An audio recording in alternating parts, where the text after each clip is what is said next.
Hello my beautiful friends, and today I am going to clean the downstairs house. This is just a quick speed cleaning at nighttime. I know when you have kids you get lots of garbage laying around, you get wrappers, food, anything and everything. So what I'm going to do right now, it's 8 o'clock right now, so what I'm going to do is speed clean the living room, well, family room, kitchen, and dining area, and probably the entranceway because it needs vacuuming because there's too much salt on the carpet, like the door by the garage in the house.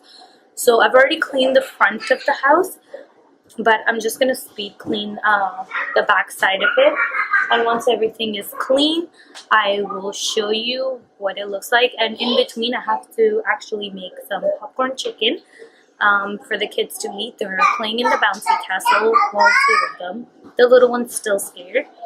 But yeah, so I'm just gonna clean up the kitchen, quick cleaning, like just doing the dishes and getting everything off the counters. And I will do that right now. You'll see me doing all of it. This is what I do, my day-to-day routine at night. All right, let's get started.